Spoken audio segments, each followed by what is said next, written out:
Good morning. Good morning. Really looking forward to this. Good morning. I think now my mic is not muted. Really looking forward to this live stream this morning.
Good morning.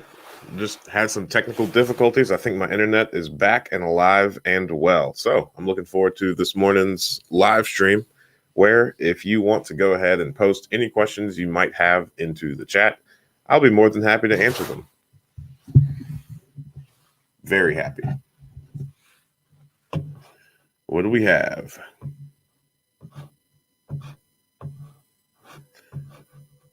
Any questions? Let me go ahead and put my disclaimer up there, letting you know that this is not legal advice. So much fun. If you have any real estate questions, they will be answered. All right.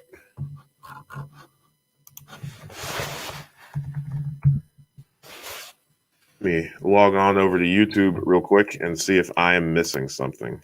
I don't see anything in the chat quite yet, but that's okay. Let me log on over to YouTube real quick.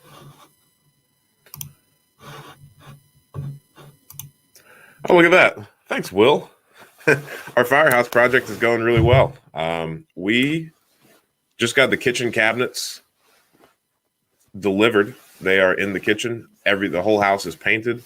We're having a weird issue with the furnace that we're trying to resolve at the moment. We put the furnace upstairs. So when we bought this house, it's not serviced by Vectron. So that's the gas company here. So it had like electric baseboard heating. It didn't have any ductwork in the house. And since we already had the ceiling down, we decided to go ahead and run ductwork and put in a furnace. Now, since there's no gas in that area, in that entire neighborhood, then it's an electric furnace. So the electric bills will be high, but at least it's going to have both heat and AC now, where before AC wasn't a thing out there because there wasn't any ductwork, I guess, except for like window units and whatnot. So the issue that we're having is the furnace we put it upstairs in a massive closet. There was a hallway closet that was the size of like 3 normal bedroom closets. So we used that. We put a furnace up there, and it is absolutely baking the upstairs. It's like 94 upstairs and like 64 downstairs. So we're trying to figure out how to resolve that. That's our biggest issue at the moment. Other than that, I think we're like 2 to 3 weeks away from completion. But yeah, I should do another update video on Project Firehouse 01. That'll be very exciting. I think we're on the tail end of it. I'm happy that it appraised for so high. Good morning, Cosmic Wisdom. I'm really happy you're back. How you helped me start this business? I think you just have to learn. I think education is probably the way to go. So I think probably about 6 months passed before I started learning about real estate and before we bought our first property. So I think listening to podcasts, reading as many books about real estate investing as you can, and just coming up with good questions to ask every Friday morning. We are here, and I am happy to help. I just sold a property. We had it for 8 years, lived in it 6, rented it out for the last 2 years. Do we need to pay taxes on the money received? Oof, I have no idea. Yeah, I'm not sure about that. I would call my CPA if I had that question. I mean, yeah, that's a really convoluted question just because of how, tricky taxes are. I would call a CPA. If you don't know of a CPA, send me an email. I will share my guys' contact information from you. There's my email address, ryan@seekwisdom.us. The CPA that I have, I like him a lot. He has about 20 to 30 of his own units here in Ohio. So I trust him a lot because he is like incentivized on knowing all of the, tax codes, the benefits, and all of that for real estate investing because it affects him personally. And he gets it because real estate is so nuanced. A lot of times if somebody's not familiar with real estate investing at all, it's difficult to explain certain things. So having a CPA that's able to speak the jargon is really cool. Good morning. Happy Friday to you too. I appreciate it, man. Are you thinking about doing it? LLC? LLC for what? Close on my house and rent came in higher than I expected. So excited. Nice. Hanging out with like-minded people make me grow faster and harder. That's what I'm talking about. Yeah, I completely agree.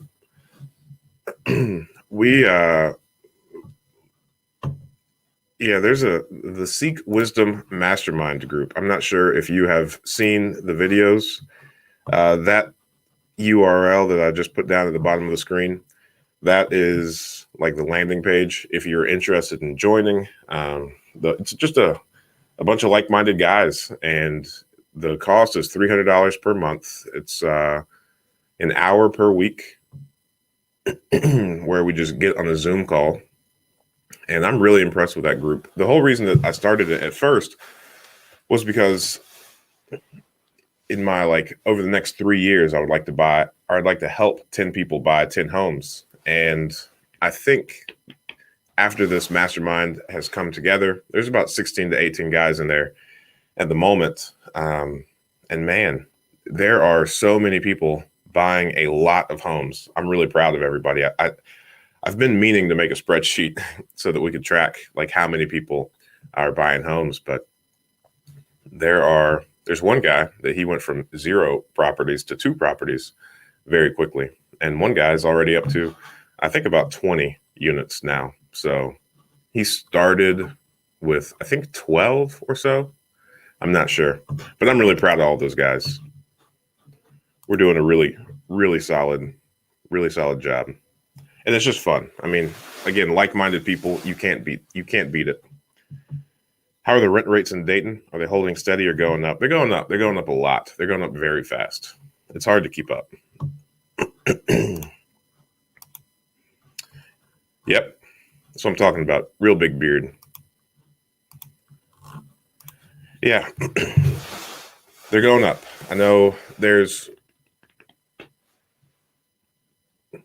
a friend of mine who's also in the mastermind group. He just rented out a house for $1,100 per month. And I think it's in an area where historically the rent should have been about $850. And when I first started, Section 8 rents were always a lot higher than what you could get on like just the whatever you want to call it, the free market, the MLS, whatever it might be. But now I think we're in like a fun period where Section 8 rents are kind of lagging behind because the market rent rates are going up so fast. All right. Any real estate questions? Put them in the chat. We reached the bottom of the chat so far. So I think buying a house anywhere is probably a good idea, especially if you have like your 30 to 40 year goggles on. I think it's really hard to go wrong in real estate if you are thinking and looking long term. So I recommend that everybody buy, a handful of homes. I think it would be silly not to. I don't know anything about that. So I don't know anything about that market and, or that area. So if you believe in that area, if you think it's a good area, then you should probably buy a house there. That would be my advice.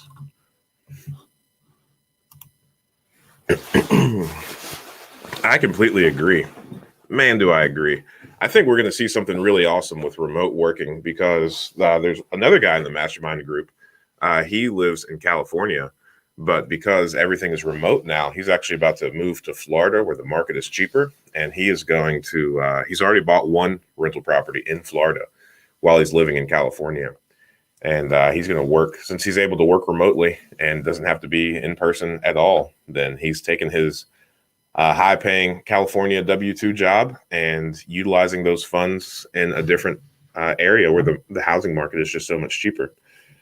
So I think that's a really phenomenal idea, and I'm proud of him for making such a big move. A lot of people get caught up in thinking that they have to invest where they live or they have to like stay where they are. Some people act like they are like trees, incapable of moving. So I think taking advantage of high-paying jobs, and then especially like the West Coast jobs, like if you have a high-paying W-2 job on the West Coast, I think probably the ideal scenario would be to invest in one of these like Rust Belt markets where you can buy homes for 50 grand, or even like the market that he's doing down in Florida. I mean, I think he's buying homes for like 120 or so. It's really solid.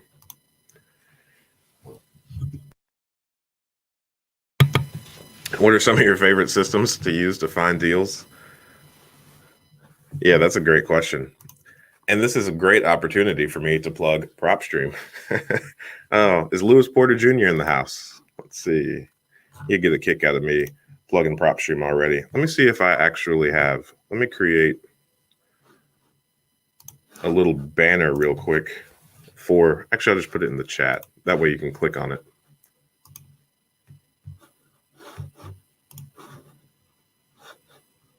Yeah, PropStream. Let's see here.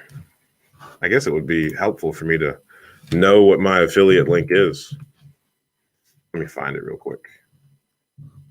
Yeah, PropStream, I think, is probably the best thing that I have ever found for finding deals. So I think deal flow is kind of like income streams. You should always have a lot of them. So whenever we needed to buy properties, because we just did like a 36 property refinance, and we needed to find a lot of properties pretty quickly in order to redeploy the capital that we just received. So I texted all the realtors, all the wholesalers that I knew, letting them know that I'm in the market to buy a lot of properties. Here we go. There is the link. So I think PropStream is the way to go now. That link will get you a 7-day free trial. And I mean, you can see it's like the MLS on steroids, really. It's just this massive data aggregator. So it pulls information from the MLS, the court systems, and you can see pre-foreclosures. It's got this cool map where you can just, go around, click on properties. You can see who the owner is, their mailing address. You can see the current mortgage, which bank has the mortgage. You can see the tax information.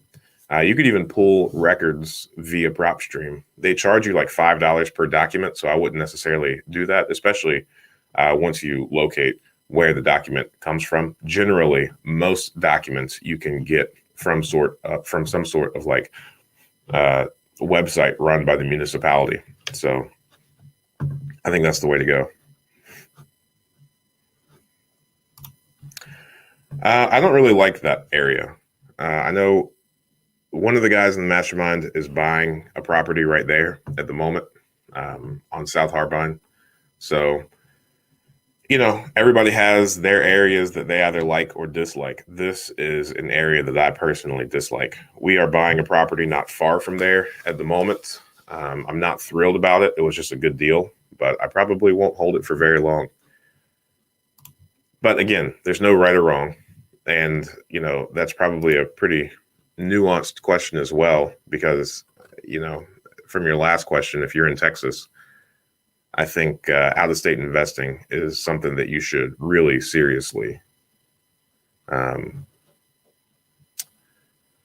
look into and study and do a bunch of research on the area before,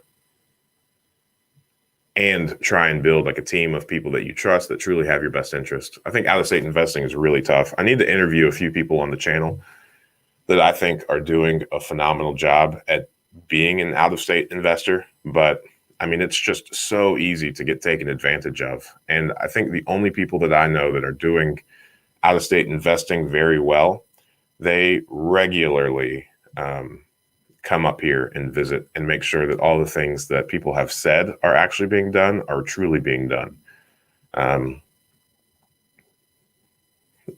I also think these people have done a great job at forming a strong relationship with one individual that they trust, that truly have their best interest and won't. The likelihood of them being taken advantage of is very slim. And those contacts also generally kind of go above and beyond and do things that, are outside the scope of work, like, just regularly checking on the property and doing odds and ends kind of favors for the out-of-state investor since they are local.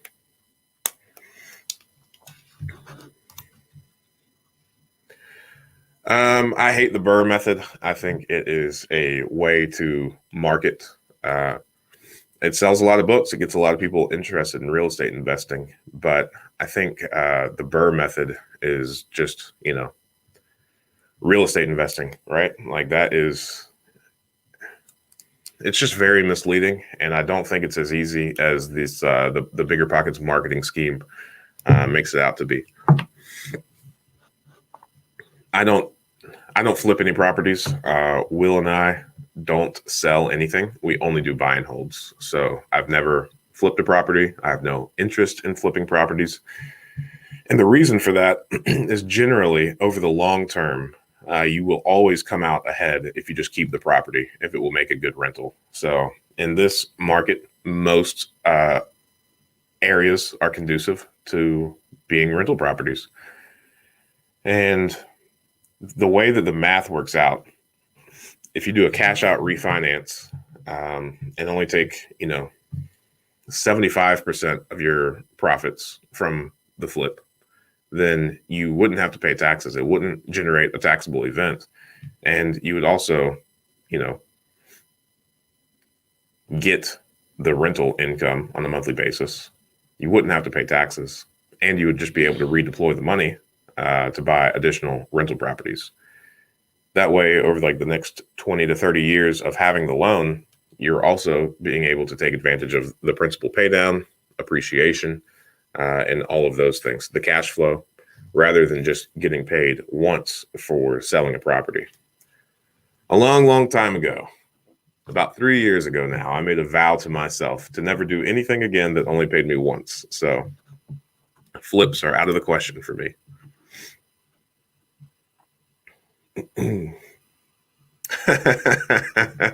Oh, thanks, Doug. That's awesome. 45417. I mean, man, the thing about Dayton is it is just such a street by street area. So you can definitely find grown men on kids' bikes in some parts of 45417. But that's true for any zip code that you could pull here in the area. I mean, you know, we own multiple properties in that zip code, and there are multiple streets in that zip code where we would very much so stay away from. So that's a tricky question. I mean, you should visit it. You should check it out. I think that's probably like if you're not familiar with an area, I would just drive around it as much as possible and really get a good gut feeling on that area. 4 doors in 2 years. Nice. Good work. That's a game changer. I don't necessarily think an LLC is, necessary if you don't want one. It really comes down to personal preference. And I mean, you could ask 100 attorneys and get 100 different answers. I think the easiest and probably the safest answer would be one LLC per property would truly get you the most amount of protection, but it would also get you the most amount of headaches because you'd have to keep separate books for each LLC. You'd have to have separate bank accounts for each LLC. And you would have, depending on what state you're in, a lot of different filing fees for those LLCs. And you would have different tax returns. So we generally do 10 properties per LLC. That's an arbitrary number that we arrived at in speaking with our attorney or CPA. But again, I've got clients on the insurance side. Some have, several hundred properties in one LLC, and another person has like 40 or 50 properties in his personal name. So there's no real right or wrong.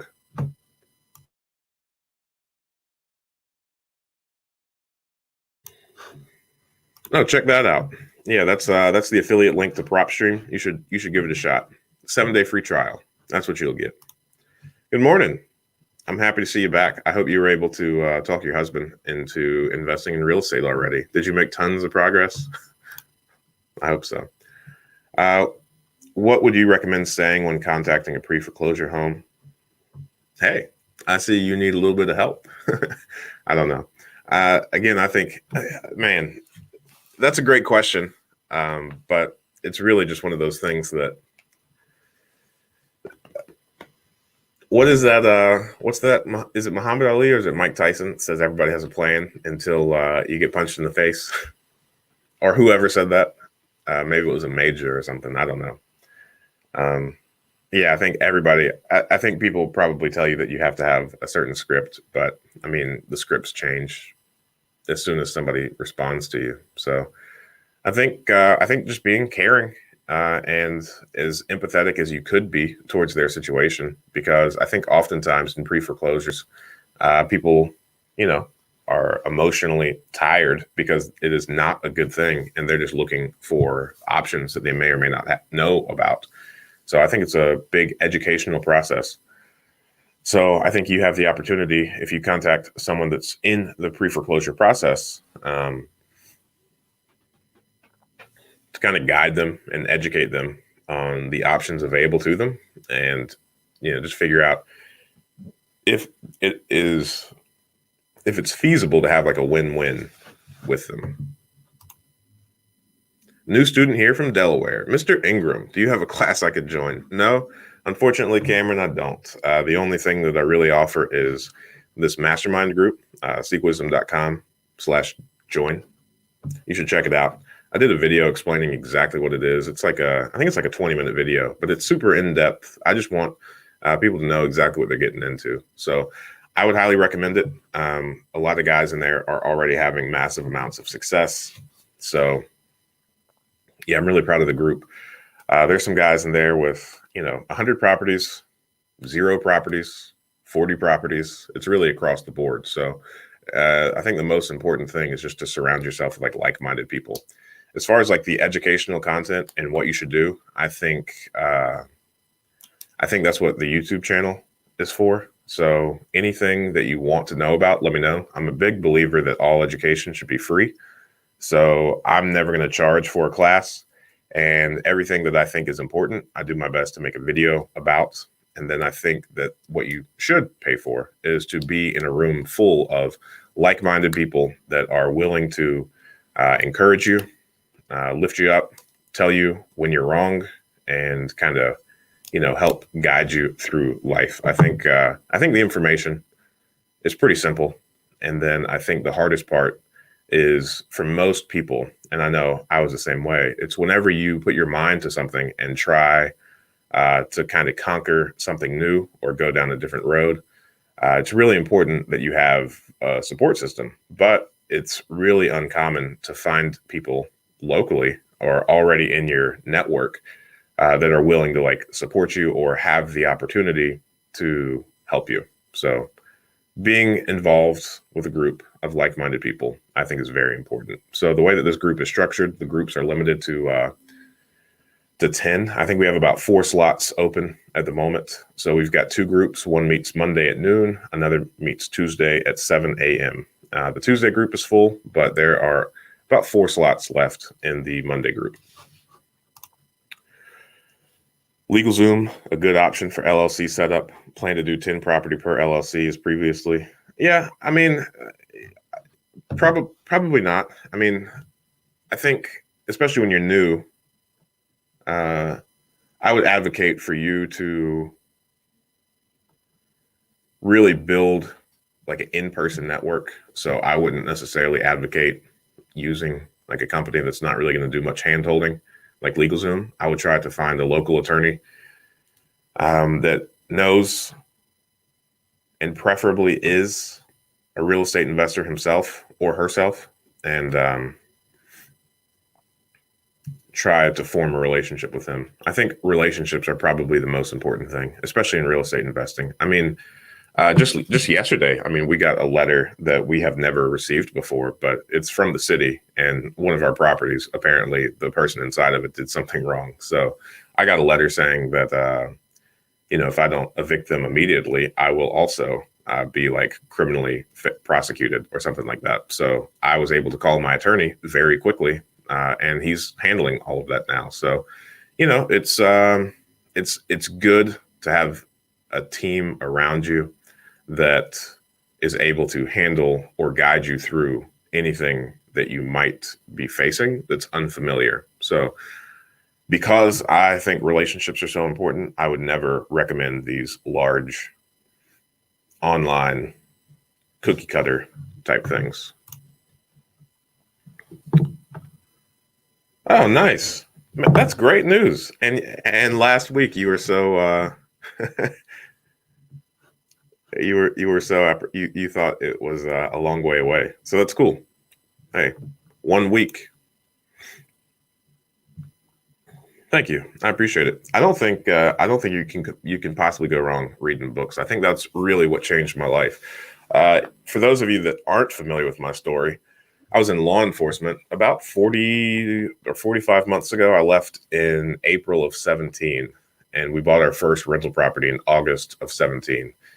And now once we close on everything that we have under contract, I think we're going to have a little bit over 100 properties. So it escalated quickly. But the reason for all of this was it was very important for us, my wife and I, that she be a stay-at-home mom. And at the time, I was making like 44 grand a year in law enforcement. This was down in North Carolina, and it just wasn't really feasible. She was an assistant principal, and she was making a decent amount more than I was. So I've always considered myself to be kind of like a high-achieving individual.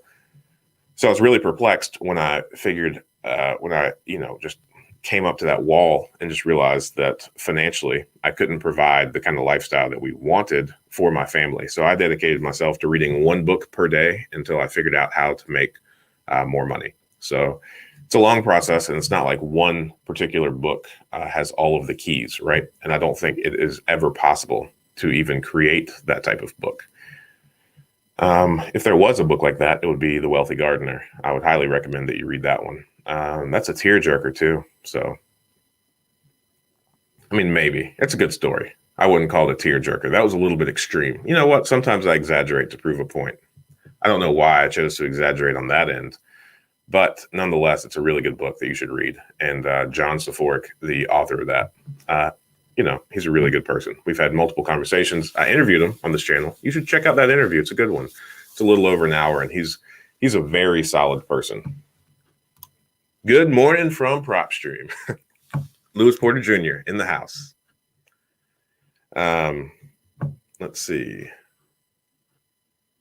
Yeah, let me put this PropStream thing back up here. There we go. Thank you, Lewis Porter Jr.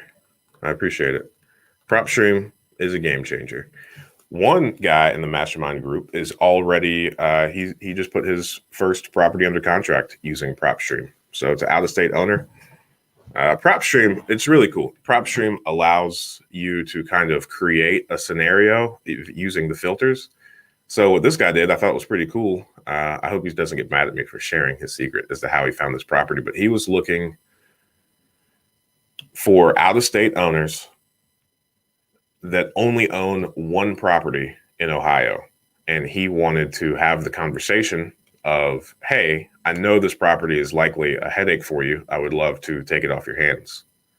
So he found that guy, but he was able to kind of create this scenario in his head first, and then kind of transfer that to PropStream using those filters. So, at first, his first thought was, I think I would have a lot of success having this conversation, because surely if somebody's in this scenario, then the property is likely a burden to them. So I think somehow he was able to kind of use the filter in a way where the person has one property in Ohio, but also owns other properties in other states. I'm not sure. I should probably have him on the channel and interview him on how he did that. Good morning. I'm happy you're on here.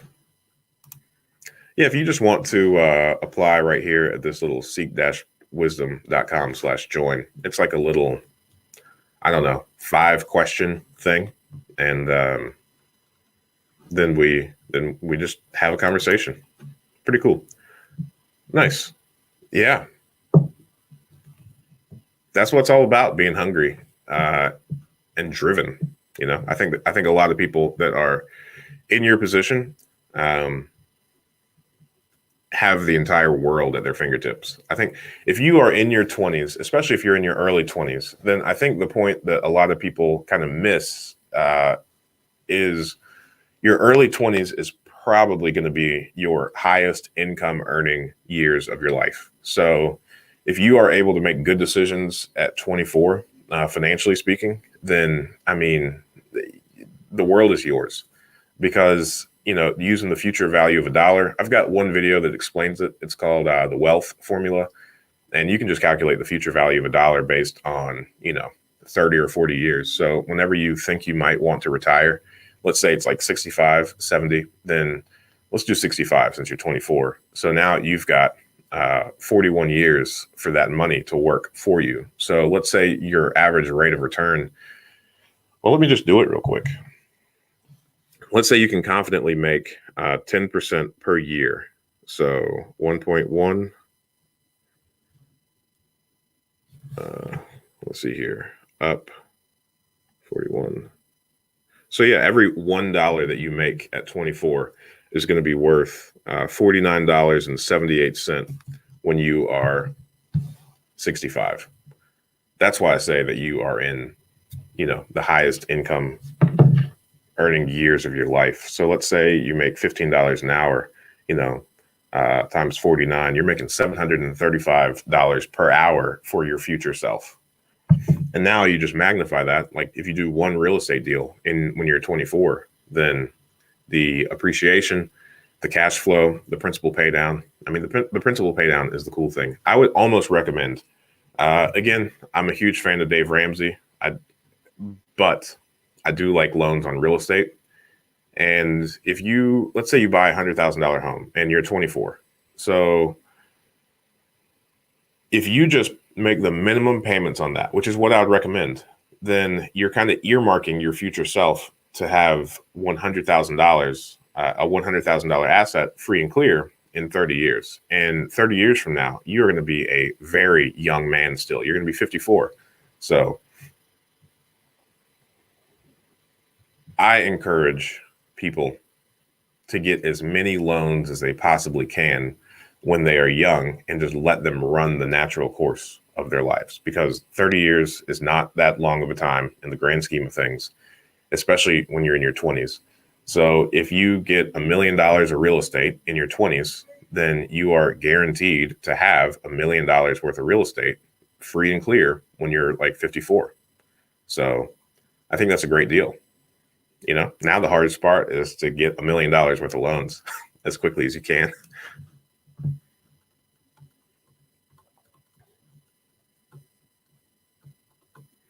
Let's see.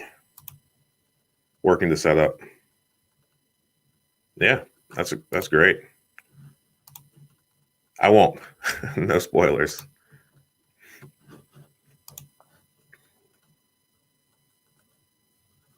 I don't know anything about Pinterest, so no.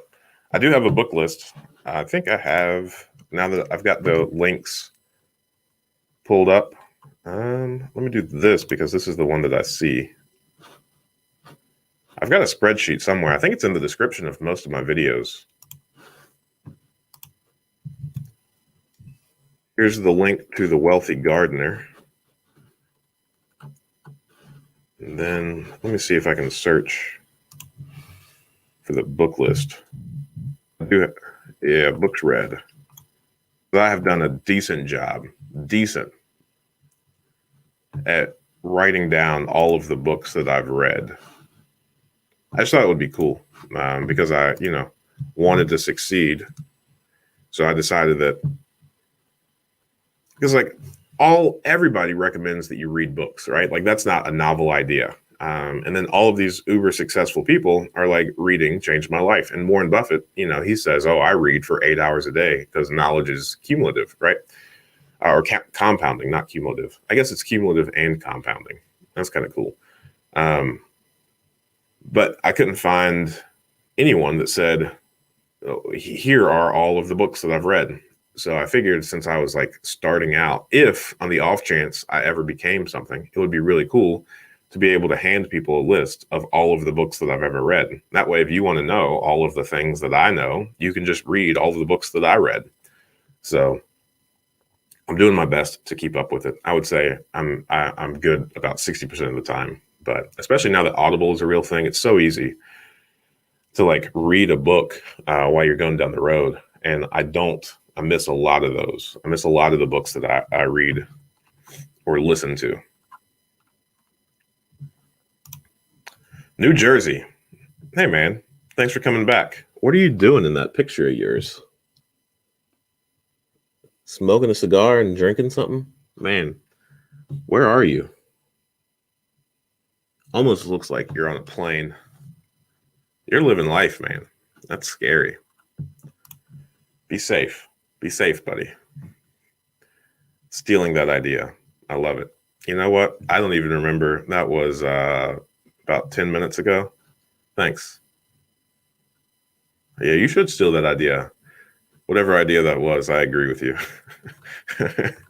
Oh, man. This is fun. This is exciting. 22 people are on here. It's normally around like 12. So thank you, everybody, for being on here. This is fun. This is my favorite thing to do. And I've listened to a few YouTube people that say never do live streams because they just don't get the amount of views that others do, and it kind of hurts your channel. But in my opinion, I mean, this is why I started YouTube, to answer everyone's questions, because I could, like, when I'm just making videos, I'm hoping that the video solves a problem for someone somewhere. But here I get to interact directly with you. And ideally, the questions that you ask, I can answer them directly. So there's no like guessing game or guesswork or trying to forecast what people might be thinking about. So it's pretty cool. Interacting with you guys is awesome. My favorite part of the week is Friday morning at 8 a.m. especially when West Coast people jump on here, man, that's exciting because they're waking up at like, 4, 5, maybe even 3 a.m. to be here. I don't know how time works. How a joint venture should be structured and how someone with more experience can benefit from JV with a newbie. Man, I probably wouldn't do that. I would actually recommend against it. Let me think on this. And let me try to explain why I'm not down with that. So one guy in the mastermind group, he has like 100 doors. He is doing a joint venture with a guy that doesn't have any experience in a different state, and he is providing 100% of the money and just kind of being a resource for an individual, for the guy whenever he, has any questions or whatnot. But that's a flip. I think if you're going to joint venture with someone to gain experience and to kind of be walked through the process, it should be on a flip. I don't think over like 30 to 50 years, it's a good idea to partner with somebody on a rental property that has more experience. Generally, you should be able to learn everything that you need to on your own, kind of walking alongside other people that are already doing it. So, at this point, I mean, I think you're well on your way. You got your first property. You're doing all the work on it. There's not like, real estate has been around for so long. And once you understand it, it's all pretty simple for the most part, especially on like the single family home and lower multifamily. I don't know anything about like the commercial space or like, large apartment buildings. So I'm just talking about like the small apartment complexes and single family homes. It's pretty simple. So it's pretty cut and dry. And I don't think it would be worth giving up equity in order to learn it, because I think you're naturally going to learn it, especially doing all of the things that you're doing. Like you're working really hard right now, man. So I wouldn't recommend that you partner with anyone, because you are eventually going to know all of the things necessary about the real estate side of things. So yeah, don't partner with anybody unless it's on the flip. But in your position, generally, when people do JV, it's a capital thing, and one person brings all the money and the other person just kind of does it. So if you were to partner with somebody, and you wanted the experience, then likely people are going to suggest that you put up all of the money and they will just help you do it, and then you split the profits. And that's a really expensive lesson for you. And I think I think you're already well connected enough to ask questions of other investors when you have those. Do you structure your LLCs property by property, or do you parent them through like a Wyoming or something? Let's see here. That's a good question. I have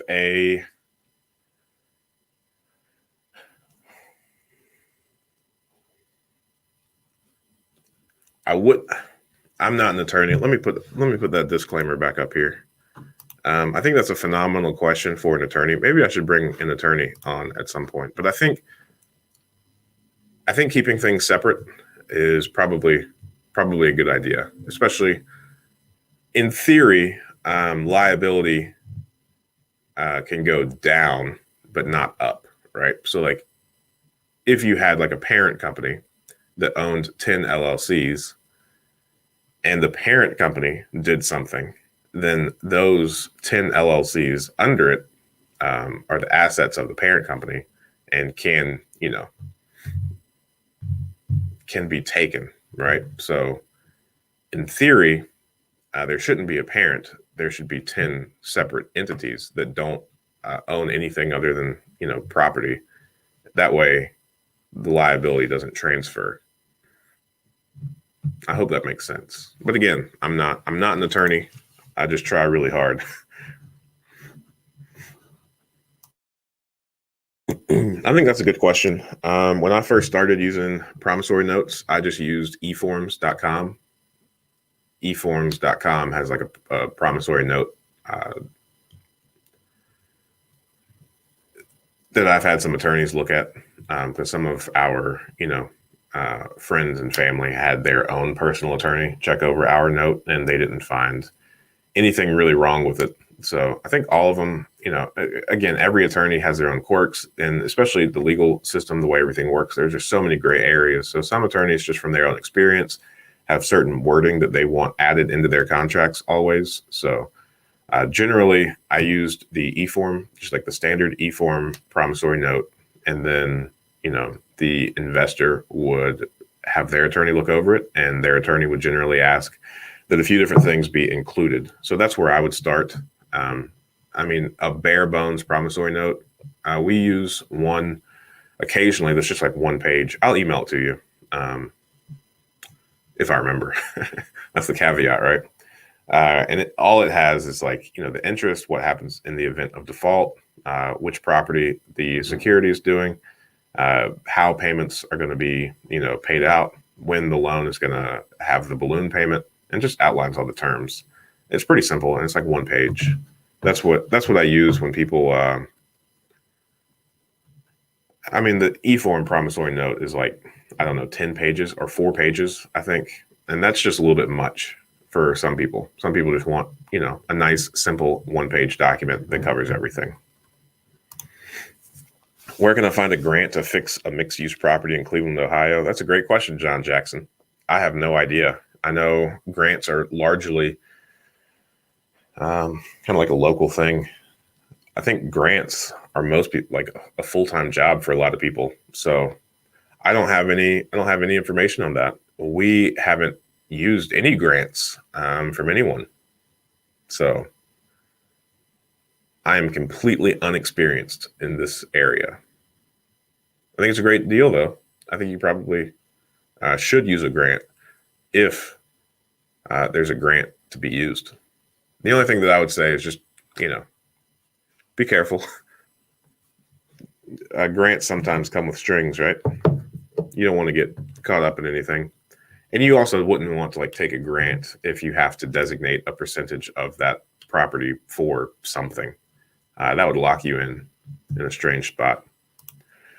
What's a good way to find Section 8 housing? The MLS, PropStream, other investors, wholesalers, realtors. Any way that you would find any other properties, I think.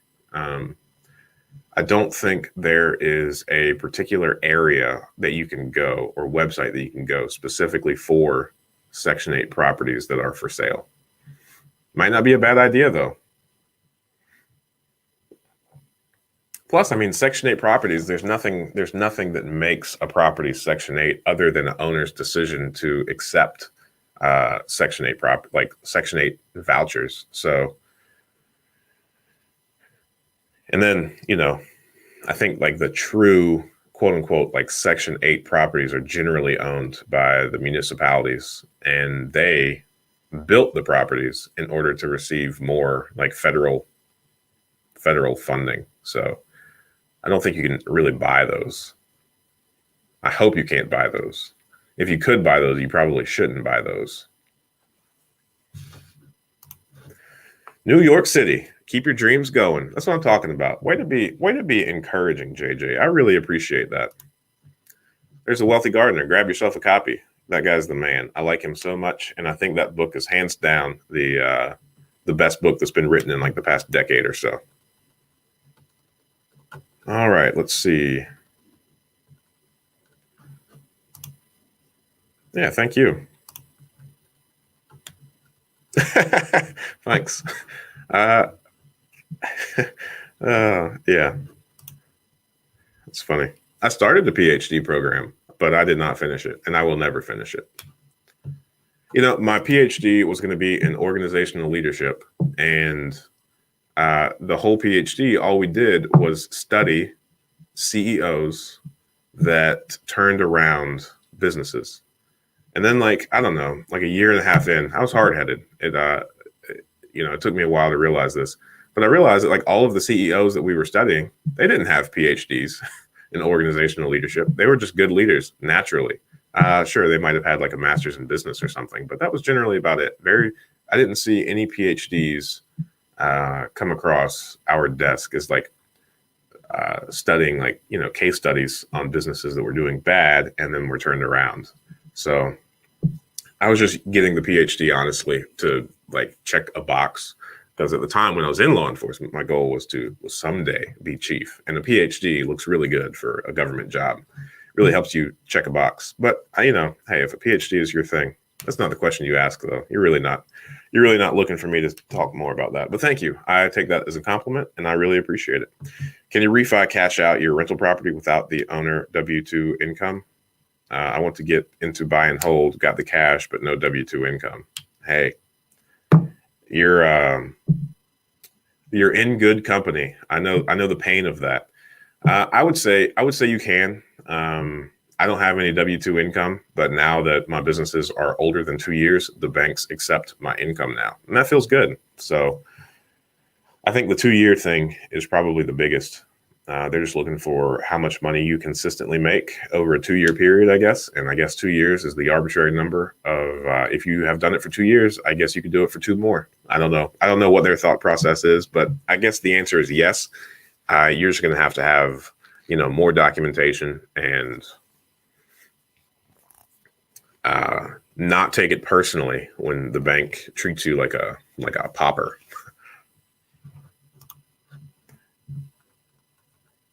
I wish I loved to read, but you kind of, at a certain point, you don't have a choice, right? I mean, especially it's one of those things.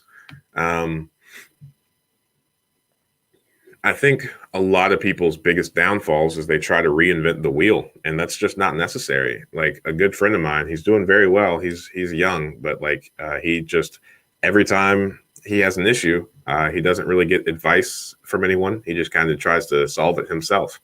And a lot of times when he receives advice, he doesn't really take it. He really just wants to do his own thing, and to each their own. But if you're looking to improve yourself, I really don't know how you can do it more efficiently than reading the words of other people. I mean, especially when you look at books written by extraordinarily successful people,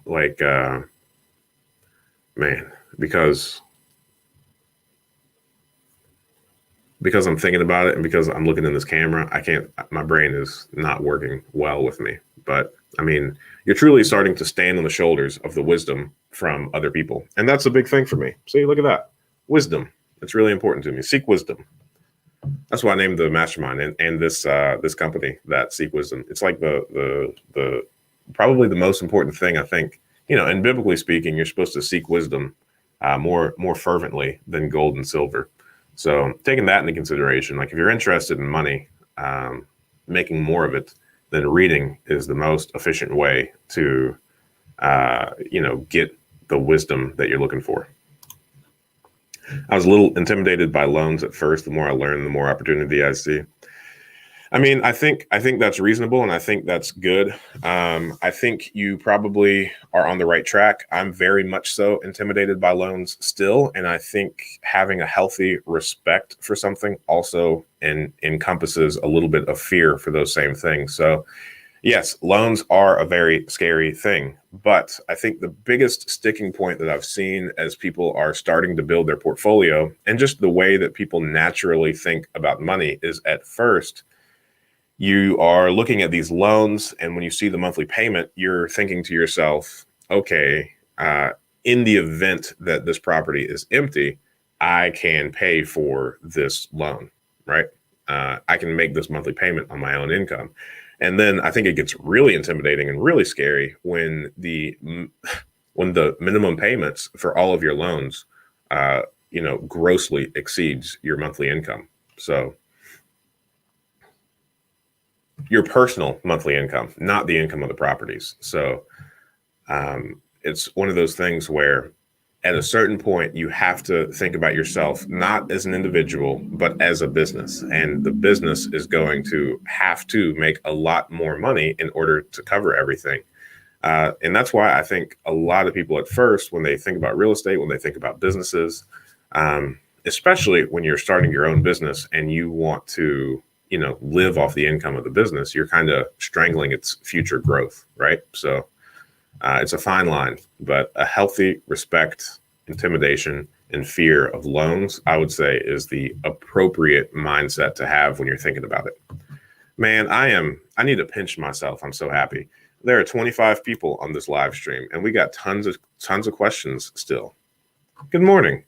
How's everything going with you? Find any properties? What's a typical day in the life of Ryan Ingram like? Man, with these 4 kiddos, it's very, very kid-filled. I generally work. I like to start early. I do my best to get in my office pretty early. If I get to the office later than like 6:30 or 7, I kind of feel pretty bad about myself. I call it a day because of the 4 kids. I do my very best to go home right around 4 o'clock. So I do my best to work very diligently, generally between like 7 and 4. And if I have more work on my plate that I can get done in that time, I still call it a day at 4. I don't work late. I just start working earlier. So when I'm really busy, I generally get to work around 4:30 and just start working. I mean, it really depends. I'm in a really cool spot where a lot of my day, with all the businesses, it really swings. It really fluctuates what I do. So like right now, we're putting a lot of properties under contract. So the majority of my day is talking to realtors and wholesales, going and looking at properties, putting contracts on properties, and then finding the money to buy those properties. But, some days it is like 100% insurance. And yesterday it was one of those insurance and like back office administrative days. Those are my least favorite days. Your live stream gave me the courage to shoot my shot. You have no idea how valuable this content is. Hey man, I'm happy you are shooting your shot. And I really appreciate that you said that. It's very encouraging. I'm really pumped. Again, I'm beside myself. This is twice the size of last week's live stream. So I'm really pumped. And I really appreciate everybody asking questions. This is super duper fun and very exciting for me. And again, about the education and books, it's really important to me that one of my favorite quotes is like freely receive, freely give, right? And people were extraordinary to me getting started. And I don't want to do anything less than the same that others have done for me, right? So there's one individual here in Dayton. He's got several hundred homes. And man, he really took me under his wing. And a lot of what we have now is like directly related to like the impact he had on us. And he just, no holds barred, showed us his business model, showed us how he did things, and just really let us run with it. So it's really fun. And I think, like I mentioned, I think it's like on the about page of like my YouTube channel. I don't know. I have this little video where I just talk about, I think that the meaning of life is being the best of all possible versions of yourself for the benefit of everyone around you. So, hey man, you saying that means the world to me. I really appreciate it. Whatever you mean by shoot your shot. That's funny, man. I really like that. Thanks for saying it that way. What did it cost to set up your first LLC? Did you buy your first property in an LLC or as an individual? Secondly, does it cost more to insure a property in an LLC? Those are all very good questions, Mr. Doug Archie. Thank you. Yes. So every state is different for LLCs. The state of Ohio is very easy to set up an LLC. When I started my first business in North Carolina, I did it in my personal name because starting up an LLC was a lot more expensive. I think it's like $300 at first. Maybe it's like $500 at first and then like $300 a year. Some states have like an annual fee that all LLCs have to pay for the state. Fortunately, Ohio is not that one. In Ohio, it costs $99 to file for an LLC, and there are no annual fees. So I think I'm lucky in that Ohio is one of the best states to start LLCs in. Not necessarily for like the crazy, like the Wyoming that was mentioned earlier, or the Delawares, or the Montanas, I know, or the Nevadas. I know some attorneys think that certain states are better for anonymity and liability protection. So that's probably true. But as far as the cost goes, I really like Ohio. And it's such a simple process. You know what? That might be a good video. Just me going through how I start an LLC in the state of Ohio. So it takes like, man, maybe 15 minutes to do it online. And then it takes about 3 days, maybe 5 days for the state to send you a little certificate or something of like good standing, or like, I don't know what it's called, but the state just says, they send you an email that says, congratulations, you are, now able to conduct business in the state of Ohio. It's a fun email. So no, the first property that I purchased, I bought it in my personal name because I moved up here from North Carolina, where it costs an arm and a leg, and there was an annual fee for the LLC. But then I think like 6 months later, I realized that Ohio was extraordinarily easy to start an LLC in. And at that point, that's when I created our business. And that is when I did a quit claim deed to transfer the property from my name to the LLC. And I was able to do that because I bought my first property in cash. Like I mentioned earlier, I was a huge fan of Dave Ramsey and didn't want to take on any loans. And I was going to build a massive real estate portfolio slowly with all of my own cash. And then, on the second property, I realized that leverage was just absolutely the way to go on income producing, cash flowing properties. You can't beat it. It's like the best thing in the world. It's like the best kept secret. That's not a secret. So I guess it's not the best kept secret. But maybe it is a secret because not many people do it. And when I say not many people, I mean, I guess there are tons of real estate investors out there. You know what? I'm just going to scratch that whole sentence. Let me answer your other questions. Secondly, does it cost more to insure a property in an LLC? I'm happy that I can answer that question. There is one company that charges more, Berkshire Hathaway Guard. They have a surcharge for a property being owned in an LLC. That is the only one. Outside of that one company that I know of, all of the others, it's the same price, whether it's in an LLC or in your personal name. And I think insurance for an LLC is one of the things that are often overlooked in the conversation of why LLCs are important. So the individual, the guy that has several hundred homes here, they're all in one LLC, and he just has a massive insurance policy. So in his mind, that is better than having all of these separate LLCs and keeping up all of the, separate books and all. So it's true. If you have enough insurance, then whether it's in your personal name or in a business name, if you have a massive, a personal umbrella, umbrella for your business, most policies only go up to $1 million liability limit. So that's per occurrence, and then $2 million aggregate. So if you had like a $1 million policy, and generally you should always, on all of your insurance policies, 100% of the time, max out the amount of liability that they can give you. And I say that because on most policies that I write, the difference between $300,000 of liability and $1 million of liability is like 40 bucks a year. So you should most certainly not try and save money on your liability protection, because an additional $40 per year is an additional $700,000 of protection per year. So, or per occurrence. And then, like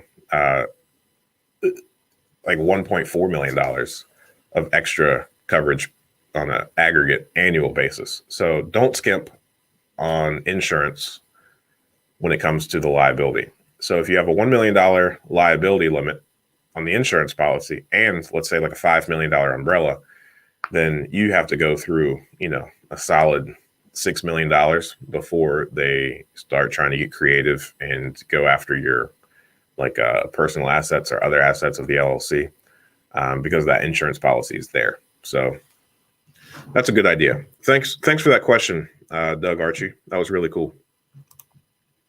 For first investment, if I use a hard money loan to buy rehab property, then refi to rate and term before 6 months, how long before I can refi again for cash out? Would that be possible?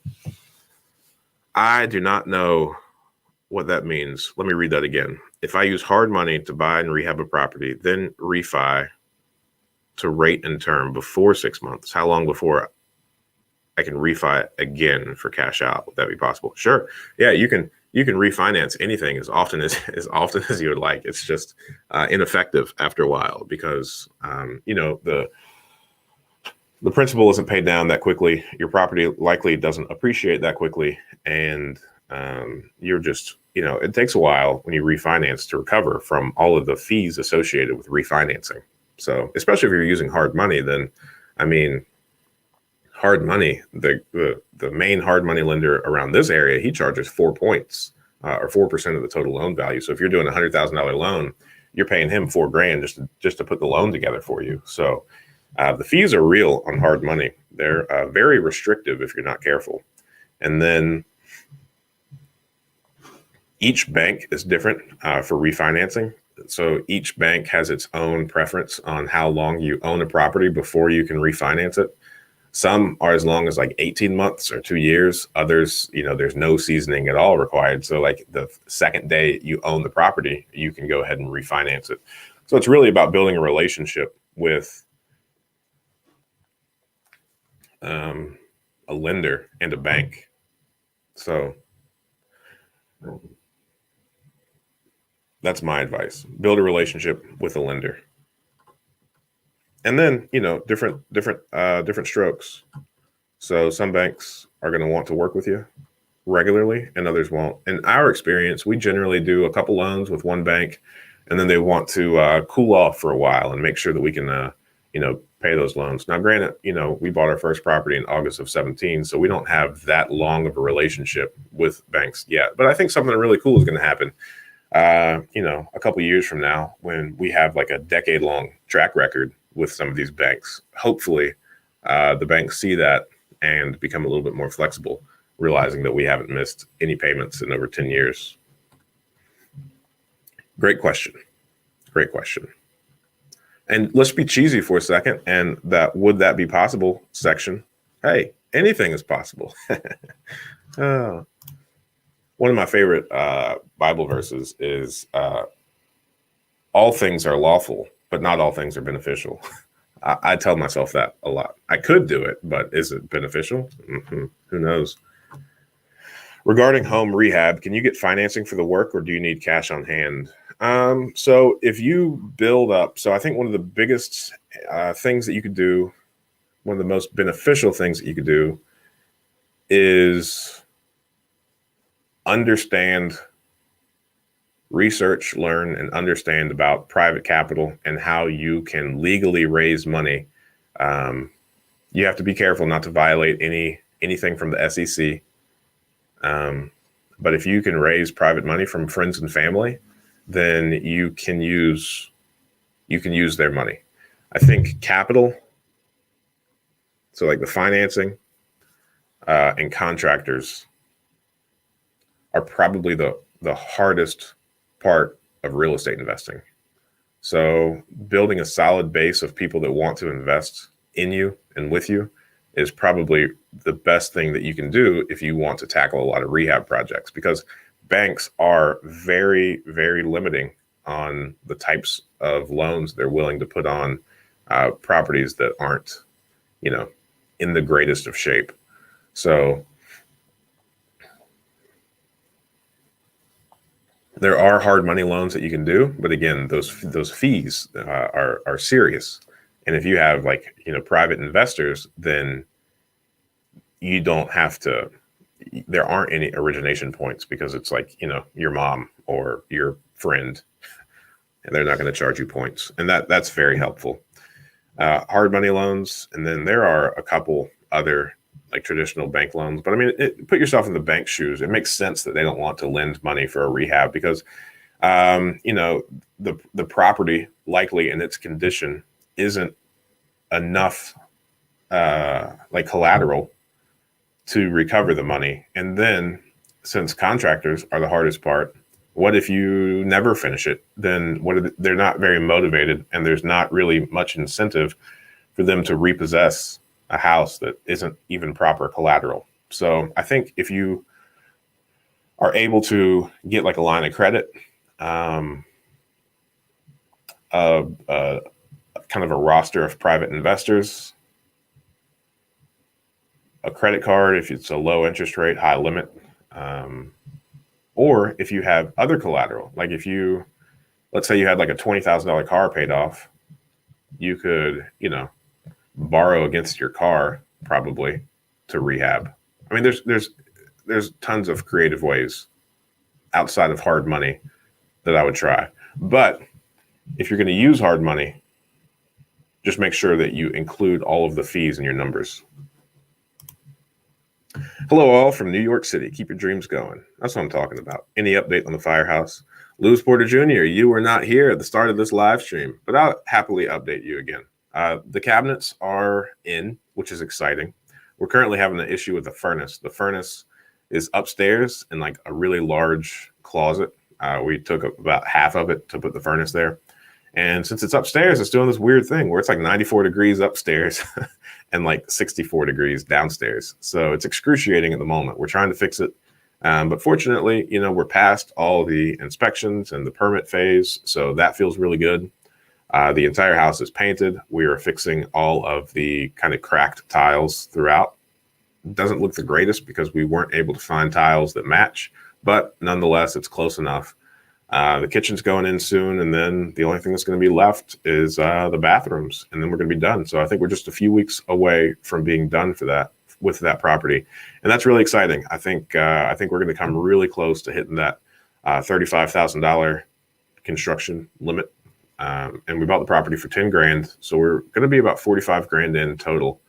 And it appraised for 133 grand. So I started reaching out to banks last night, actually, to see if we can go ahead and do a cash out refinance on that. And we have owned that property since October, but the banks that I reached out to are the ones that I know don't have any seasoning requirements. So we don't have to wait any particular period. And even if we did, I mean, that we're about to hit that 6-month mark. So I'm really looking forward to doing a refinance on that one. It's really exciting. That's why I think a duplex would be a great starting point, considering I could pay for the property I live in. Even the room is vacant. My income is low, which is why loans are most intimidating. That makes sense. And I think house hacking is the way to go. A good friend of mine, his name is, it doesn't matter what his name is. I'm super proud of him because, and he's in the mastermind group too. He started last year, and I've already got his permission to share this. Last January, he had $300 in his bank account, and that was it. And he had, a decent amount of debt, student loans and whatnot. And now it's really cool. We've been friends for a very long time. And he had this cool moment for me last January when he had like $300. He was like, you know what, Ryan, like I'm ready to listen to you. Like what do I need to do? So we set up like this little plan for him. And he's now got like 20 grand in his bank account, and he owns a 4-unit now. And he was in the Army. He moved out here when he got out. So he was able to use the VA loan to buy his 4-unit. So he actually got like $70 back at the closing table. And, the 3 units are rented out at $650 each. He was living in one of our properties for $600 a month. So now he doesn't have to pay rent. The other units are rented out for like $1,850. After all expenses, he clears right around $1,000 a month. So that's a game changer. Not to mention, again, the principal pay down, the appreciation, the fact that he didn't have to put any money down. And he has worked so hard in limiting his expenses. And, he's got 20 grand in the bank now, which is awesome. But I do want to point out that it's not like he has a high paying job either. He makes like $15 an hour. And what he did was, again, lowered his living expenses, and every free opportunity, he was door dashing. So anytime he wasn't working, he would DoorDash, and he just saved everything. So I guess I just want to point out that you can drastically change your financial position by house hacking and, just living frugally, even without a high paying job.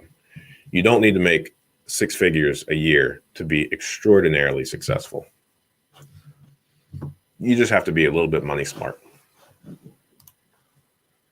No good deals yet. Well, keep on trying. You're going places.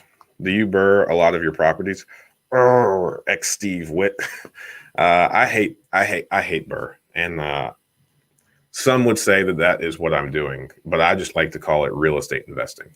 I think it's a good marketing ploy, but I don't like it. I think the BRRRR strategy is just normal real estate investing, and I think over the course of your real estate investing career, you could argue that everybody has done the BRRRR, because at some point you're going to have enough principal paid down, the property is going to appreciate. Anybody that has ever bought property can do like a cash out refinance and get your initial capital that you put down back. So it's not a strategy so much as it's real estate investing. They just put a cute little name to it, right? I mean, you buy distressed properties for as cheap as you can. You make them as nice as possible, for as cheap as possible, and then you cash out or do some sort of refinance and get as much money on a loan back as you can, as the bank is willing to give you. So there's nothing BRRRR about it other than this is what real estate investing is. I mean, that's what I think. Thanks, man. I really appreciate it. I don't get many super chats on here. And it always means a lot to me when I do. So thanks. I really appreciate it. Send me an email, man. Let me know if I can help you in any way. How are you setting yourself up now for retirement? Like using only certain funds or a percentage? So just like I kind of went on a little tangent about the BRRRR method, I'm also going to go on a little tangent about retirement, because I think it's kind of a myth. So first off, one thing that I like to say, I do not know the validity of this, but the whole reason that retirement was even a real thing is I think it was like Otto von Bismarck realized politically that all of the people that were standing in his way were greater than the age of 65. So he decided to get them out of his hair, he was going to start paying them for not doing anything and call it retirement. So that is the entire reason that retirement is a thing. I don't plan on retiring ever because I really love what I'm doing and I cannot wait. I've got 4 kids. I absolutely can't wait for them. Excuse me, I can. I'm not wishing that time go past. The age that they're at right now is beautiful. But there's going to come a day when they are going to start walking beside me and doing all of the things that Will and I, my brother, are doing right now. So it's going to be probably the greatest years of my life when I'm able to watch my kids do exactly what we are doing on a business perspective. If they don't want to do that, that's fine. I'm not going to be like pressuring or like forcing them to do this. But like right now, I really involve them in all of the things. Like Jackson, my oldest son, he has chores that he does at our apartment buildings. He loves picking up the trash in the parking lots, sweeping the common areas. He goes through and he points out like which smoke detectors we need to change the batteries in. So he's really involved. He loves it. He's 4, but he can tell you the difference between like a single family home and an apartment building. He loves it. And I've been taking him to all the properties with me since I was like 2. So I think if you are truly just trying to set yourself up for retirement, then I think real estate investing in and of itself is probably like the perfect retirement thing. So I personally do not have a 401k. I do not have an IRA, and I am not going to participate in any of those for any reason ever. I think they are by and large pretty much a scam. And, I don't say that exclusively to the retirement things, but I would say the easiest way to invest inside of those vehicles are via the stock market. And I am most certainly opposed to the stock market. And I understand that you can also have the self-directed IRAs and 401ks that give you like checkbook authority, and you can invest in real estate inside of those. But you can also invest in real estate outside of those. And if you do real estate investing right, the likelihood of you paying taxes is already pretty low. So I think real estate is the perfect vehicle to lower your taxable income. I think it's the perfect vehicle to not pay taxes on income, on any money, especially when it comes to refinancing. So if you really look into real estate investing, it kind of takes the place and is a better option than these retirement funds. I truly think that retirement funds and all of these were just planned to kind of increase the amount of liquidity that Wall Street has to play with. And inside of those retirement funds, if they lose your life savings, then, hey, you should have known the risk. There's no accountability there, right? You don't really have any control as to whether it goes up or down. So if you invest in real estate, you're likely setting yourself up for a phenomenal retirement. I think retirement is more about cash flow. I think the game is more so financial freedom than retirement. And I think, like I mentioned earlier on the call, that I made a vow to myself one day to never do anything that only paid me once. And I think after you start focusing on things that have like a residual income associated with them, or recurring revenue, whatever you want to call it, then your money is connected to your time less and less on an annual basis, right? So, earlier when what's good, ask me what a normal day looks like. A lot of the work that I do now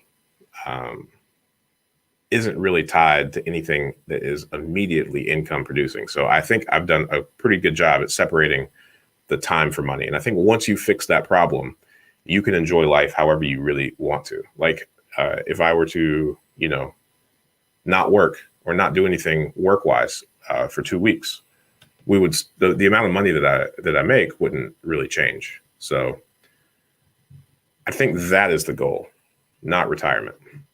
Man, that was long. I'm so sorry. What a rant. Father of 3, and look forward to continue learning from you. Thanks, man. Yeah, I really appreciate that. And congrats on 3 kids. I love kids so much. I'm very thankful for this channel. I definitely have to pay it forward while I learn and when I'm established. Thank you. Yeah, I think that's what life is all about. I'm in North Carolina. Nice. Good work. I love North Carolina. I never thought I would leave, but here I am. Certificate of cooperation. Please do a video on LLC and transferring property to an LLC. Okay. It's like a 1-page document.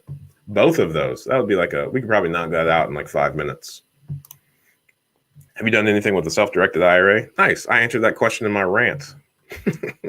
I'm so sorry. Sometimes, I just get excited about a topic. I feel very strongly about a few things in life.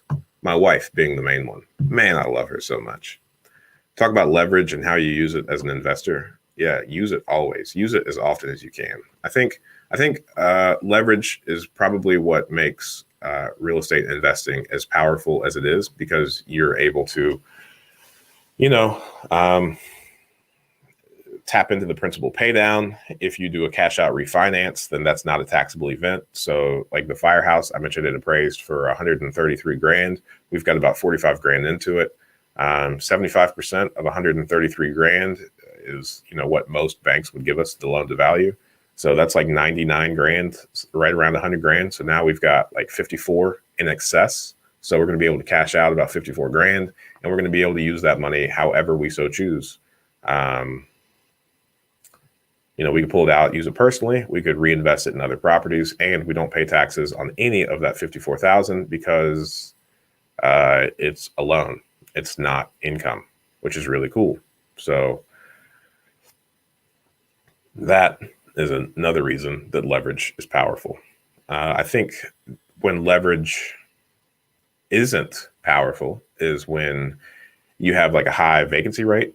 The market shifts, not from like this property used to be worth 100,000, now it's worth 75,000. That's not a big deal if you ran your numbers right and the property is going to cash flow. So if you can keep the mortgage paid, then generally the chances of that being called are very slim.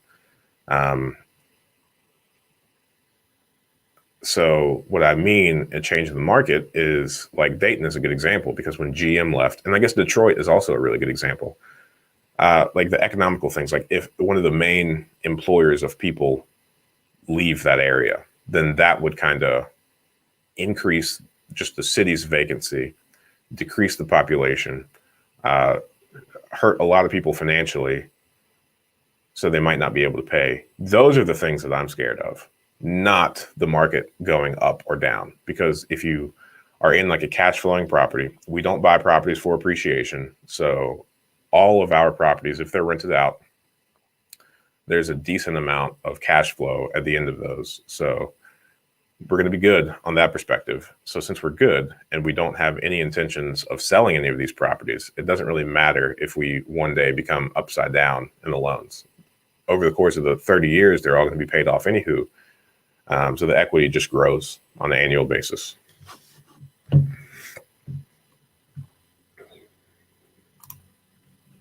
Most times you can refi after 7 months if there's no restrictions. I agree. Are you getting commercial loans from your banks, or are you getting a personal loan and transferring them over? Both. So we haven't done any personal loans lately. We are guarantors on all of our loans. So we don't have any non-recourse stuff. If you have learned about non-recourse loans, then I would, I know that they're a real thing as far as like apartment syndication goes. But as far as what we are doing in the single family home space, or like the small multi-family space, it's non-recourse isn't a real thing. I really dislike all the materials out there that talk about non-recourse loans, because I don't, from my personal experience, I don't think that they are a real thing. I even know, like, you know, I had a long conversation with one guy who at one point his net worth was like in excess of 100 million. And all the way up, even like at his peak of income earning, he, you know, built like one of the Jack Nicholson golf course things. And he still personally guaranteed that loan. He was able to negotiate his personal guarantee down, but nonetheless, so it wasn't for the full loan amount, but nonetheless, he was personally guaranteeing it still. So commercial loans, there is no limit to how many of those you can have. Whereas if you do a personal loan, Fannie Freddie, then you're going to get a better rate for a longer term. Like most commercial loans are amortized over 20 to 25 years, not 30. And they're at a higher interest rate than your personal loan would be, because they're not backed by the government. So Fannie Freddie, they're backed by the government, but they limit each individual to have 10 properties. So if you're married, you can have 10 in your name, your wife could have 10 in her name. And, you know, obviously your personal home would be one of those for each of you. But yeah, it's a good strategy. I think if you have a good W-2 job, then using your 10 Fannie Freddie loans is probably a really solid play for you, because you're going to get the lowest interest rates. And I mean, my brother, he originates loans down in Florida, and he's been able to get people as low as like 2.25% interest rates. If you can get an interest rate that low, I mean, the average rate of inflation on an annual basis is 3.22% per year. So if you get a loan for less than 3.22%, then, I mean, you are making money kind of hand over fist on any loan that's that low.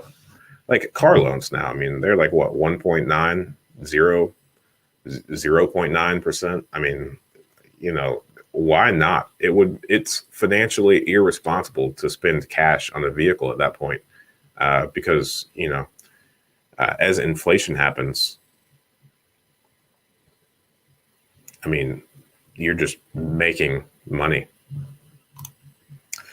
I bought the home I live in around April 2020. I just concluded my refinance yesterday at a lower rate. Nice. Congratulations. That's great news. And I hope what I just said about the inflation is true for you.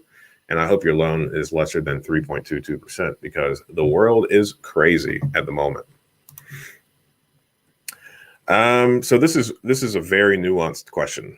Any difference in overall insurance needs and types of between LLC and personal? No, not really. I would just stick with my rule of thumb of always max out the liability offered on each insurance policy, just because liability is not a good place to save money. And the reason I say that this is a nuanced question is, so I don't know if you know this, and I'm sorry, I'm not trying to like be condescending, but insurance, I didn't know this before I got into insurance. Insurance is not like a national thing. Each insurance company, each state has its own department of insurance that regulates the insurance provided in that state. So what's true for insurance in Ohio isn't necessarily true for insurance in Nevada.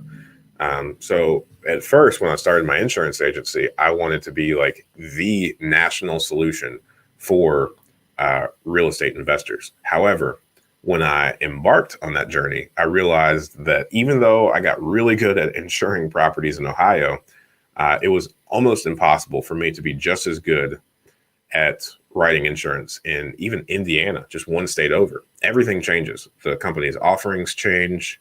The premiums change. The companies that I have that are super competitive and awesome in Ohio, maybe not so much in other states. And it's also really hard to get appointed with enough insurance companies to be effective on a national basis, because a lot of my best companies, two in particular, Wayne Insurance Group and Ohio Mutual Insurance Group, not Ohio Mutual, but Wayne, they only write insurance in Ohio. So for Ohio, it's we include about $50 per month in our estimates for insurance. Most insurance policies are at or lower than $600 per year, but it always 100% of the time depends on the value of the home, either square footage and the replacement cost estimate, or just, how much you want to insure the property for. Please explain line of credit. How do you get a line of credit? So there are two types of lines of credits: a secured line of credit and an unsecured line of credit. To get an unsecured line of credit, it's kind of like a credit card. You just have to personally have enough assets or a good enough credit score for a bank to trust you with an unsecured line of credit. Our local credit union, they actually, each time we try to get an unsecured line of credit, they just suggest to increase our credit card limit, because unsecured lines of credits are almost the same thing as a credit card. Now, a secured line of credit, you can get that based on a home. So if you own a home free and clear, you can put your house up for collateral. And the main difference between a line of credit and just a loan is, if you got a loan against your house, then you get one lump sum. If you own it free and clear and you take out a $50,000 loan on that property, then you get one lump sum of $50,000. And from the day the loan starts, you pay interest on the full $50,000. Well, that's a good option, especially if you need $50,000. However, if you don't need $50,000, you just want to have access to $50,000, then you could do a line of credit. And on the line of credit, so long as you keep the balance at zero, it doesn't cost you anything. You only pay interest as you utilize the funds. Again, just like a credit card, except the interest rates are generally a lot lower if it's a secured line of credit. So most of our secured lines of credits are like right around 4%. And I think having a secured line of credit is a phenomenal strategy if you're looking to rehab properties, put offers on properties in cash.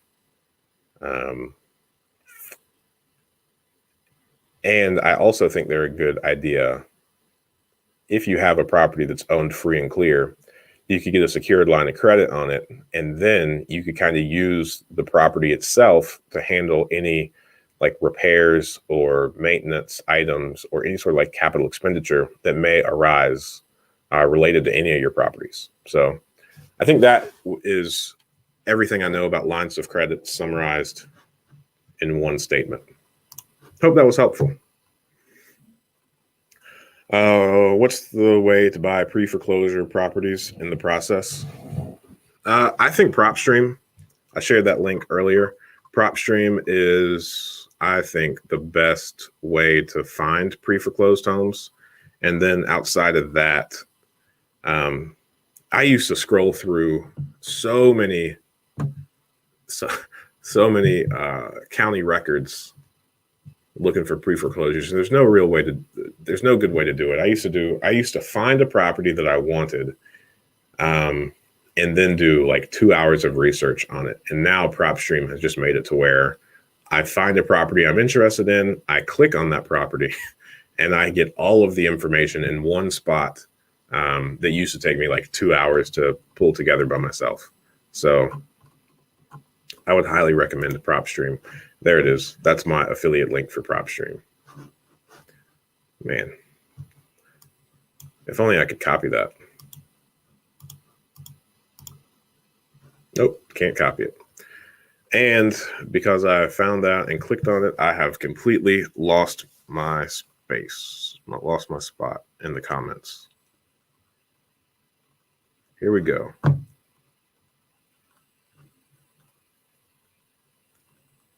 Oh boy, we're getting closer. There we go. Got it.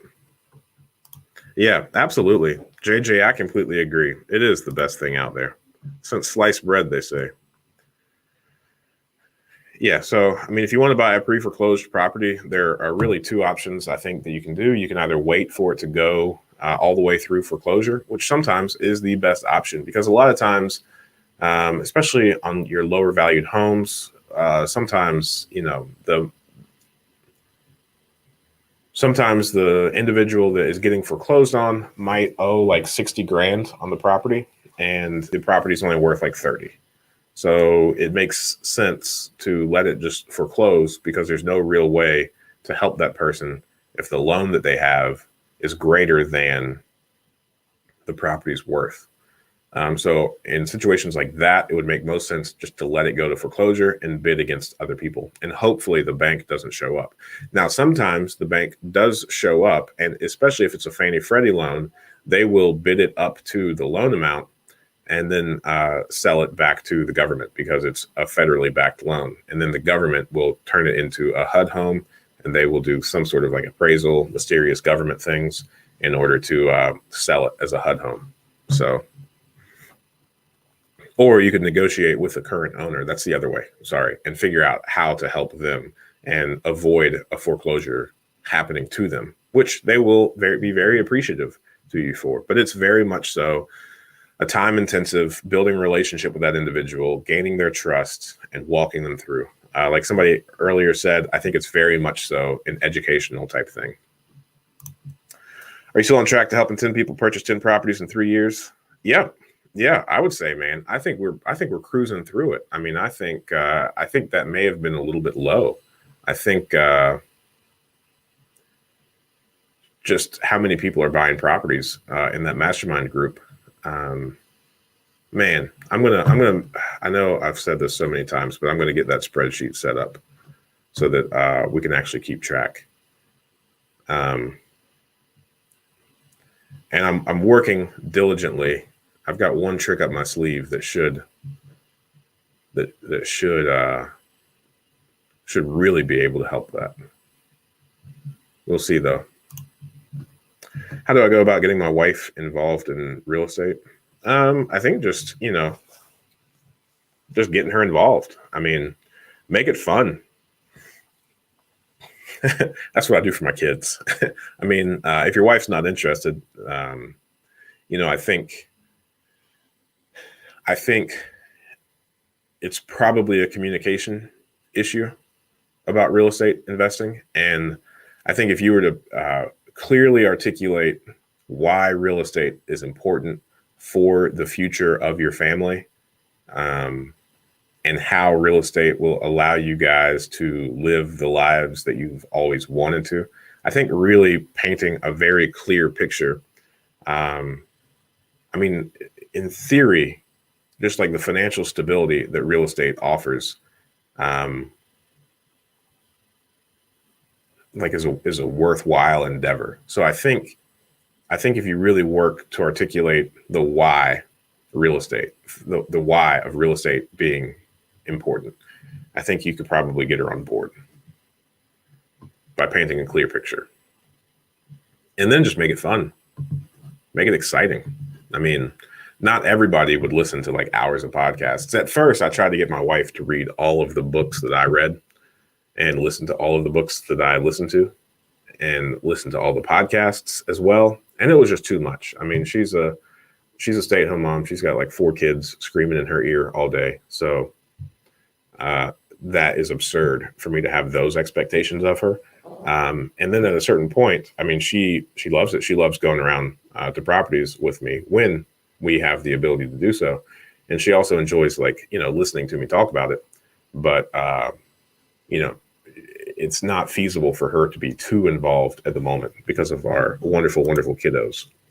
Wow, this is how I think on involving my children and what you learn. I'm taking them out to our first nice Jack's. Hey, my brother's in Jacksonville too. But we had that conversation last week. 9-year-old daughter started a cupcake business that feeds entrepreneurial spirit. Yes. Awesome. Anything that you can do. Thanks, man. I appreciate that. Yeah, anything that you could do to, help your kids see the benefit of being a business owner, of owning real estate. And I mean, just the freedom associated with that is really what it's all about. Like, if my kids want to be, teachers or firefighters or not law enforcement, I did enough of that for all of our family ever. Things like that, then I want them to be able to do those things. But I want to make sure that my kids know how they can support themselves on their own, using their own unique abilities without relying on the W-2. I love that. What do you call a decent amount of cash flow on a property? I think $300 per door is a good mark. I think that's what's good with you. That's his favorite mark is $300. There's another guy in the mastermind that is down in Cincinnati, and 300 is the metric that he uses. I think that's really solid. I think Bigger Pocket says like $150. There's this app called Deal Check, and that's their like default to $150. I think $150 is doable in most markets. I think $300 is knocking it out of the park. I did. It's actually getting cleaned out today. There was a lot of junk inside it.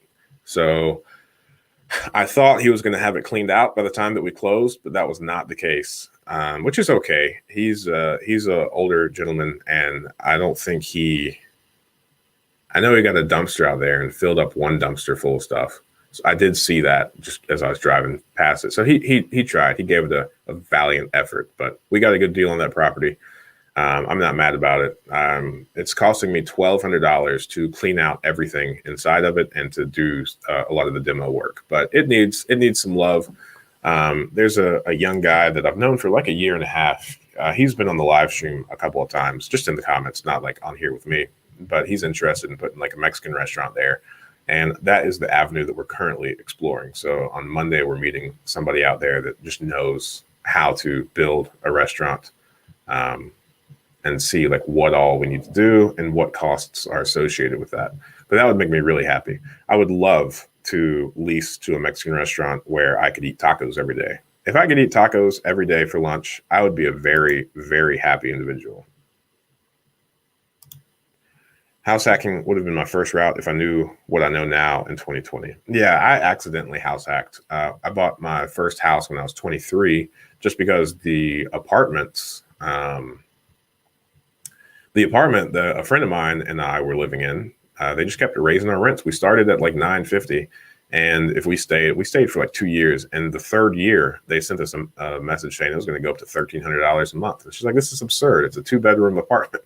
This was in Raleigh, is where we lived, Raleigh, North Carolina. So I bought a house out in the country, and I asked him, I said, "Hey man, if I bought a house, would you, pay half the mortgage?" And he did. And that house worked out really well for me. That I sold it, and I think I made right around 20 to 30 grand on that. I don't really remember when we sold it. A phenomenal deal. Depends on your wife's personality and preferences. 2 ideas. Start conversation once you both share long-term goals. Yes, perfect. Then look together at how to align real estate investment strategy to get there together. You could also add a date night in. Yeah, I don't know. You want to watch YouTube on a date night? Or you want to read a book on a date night, though? I agree with most of what you're saying, but let's not. Let's let date nights be date nights. Great channel. I'm learning a lot from you. Thanks, Jerome. I really appreciate it. I would love to get to support financially. What's the best way so I can keep getting more information from you? Check out this mastermind group, Jerome. That would be great. That's the only thing that I really offer. Yeah, man. Thanks for that. That's really cool. Prop stream. Take a shot. Yes, absolutely. Oh, the mastermind group. Let me go back to that. Here's the website, seek-wisdom.com/join. It's $300 a month, but I think there's a lot more value than that. If that's a little bit of sticker shock, I understand. Not for everybody, but I think it's super beneficial. Will and I joined a mastermind group probably about 3 years ago, and it has absolutely changed our life. You can't beat regularly interacting and being held accountable by like-minded individuals. So cool. Investment date night. I guess. What's good with you? Yeah. I can let out my my southerner every now and then. Which estate has good opportunity for foreclosure? Which state? I think all states have good opportunity. I think foreclosures in and of themselves are generally good opportunities. I can't believe we reached the end of it. I also can't believe we've been doing this for an hour and 50 minutes. That's incredible. I'm pretty excited about that.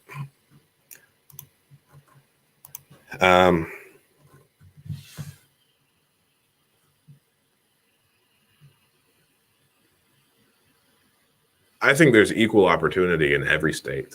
And I say that, clearly some of the cash on cash returns are better in your like Midwest states than they generally are anywhere else. But at the same time, real estate investors are everywhere. And in every market, real estate investors are making money. So it's just, you kind of just have to crack the code of the local market. I know a few people that invest in like multi-states, and I don't know. I'm not on board with that. I think you find one area that you want to long-term improve and go from there. So for whatever reason, I have a real heart for one part of Dayton, and I concentrate almost all of my efforts in that one area. Now, I do, when good deals come across my table, I do buy them, even if they're not in like my target location, if you will. But for the most part, I'm very, very, very focused on one area, inside of one state, inside of one city, inside of one zip code, inside of one quadrant of one zip code. I think quadrant is as low as I can go inside of one zip code.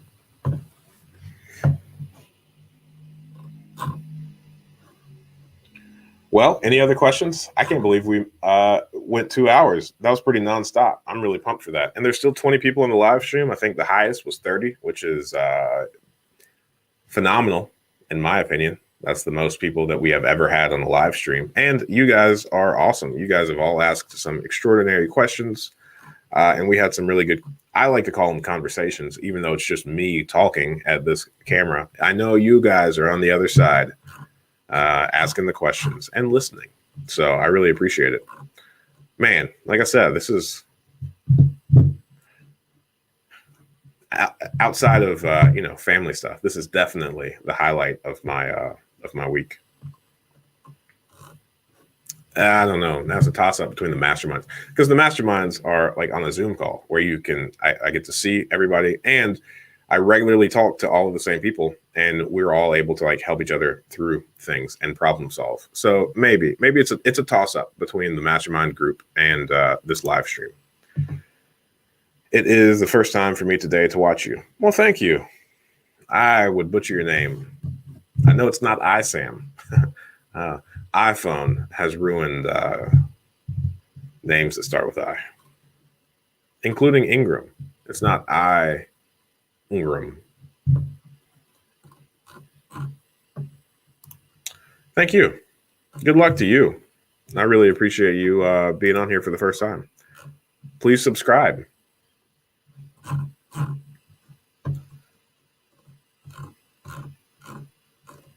Yeah, and hey, you know what, guys? If you're getting value from the channel, then hey, share it with somebody else that you think would also get value for it. I am not doing all of the things that YouTube suggests in order to grow the channel. I really just want to build relationships with you all through the YouTube channel rather than try and just make an endless amount of videos to get views. Thanks. I appreciate you subscribing. Super fun. Awesome. Well, if anybody has any more questions, let's throw them out there. If not, hey, generally around the 2-hour mark is when a lot of people run out of steam, including myself. So let's see. Yes, absolutely. Masterminds are where it's at.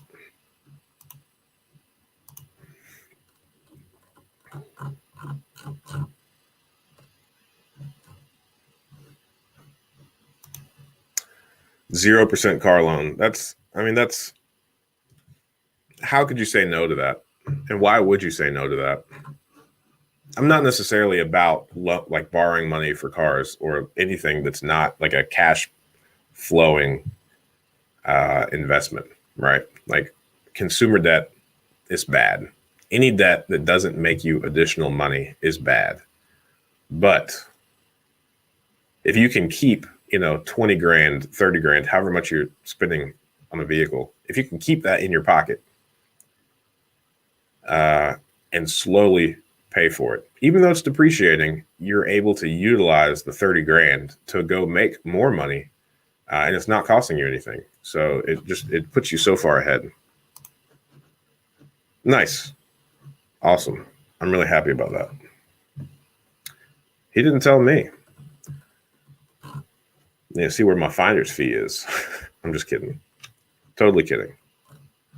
All right.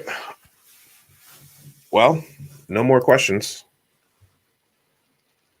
Dayton, Ohio is where I am. It's all through the channel in all the videos. I think I kind of mentioned it. You'll see. You'll figure out what I'm all about. All right. Well, I'm going to give it a few more minutes, maybe even some awkward minutes, and see if anybody asks any other questions. And if not, we'll go ahead and call it a day.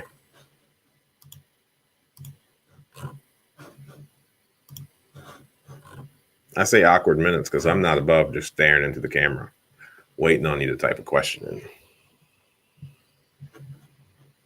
Man, all of them. Let me see. Here is a link to the books that I have read. I would say I think the coolest book is The Wealthy Gardener, truly. And I know I've said that a couple times. I really think that The Wealthy Gardener is like the greatest book that's been written in quite some time. It's not necessarily like, it's more of like an overarching philosophy type book about like the appropriate way to think about a lot of things.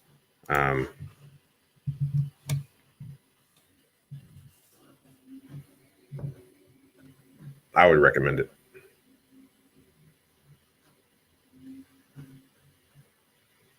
Yep, it's on Audible. Yeah. Yep. Feel free to click that link though.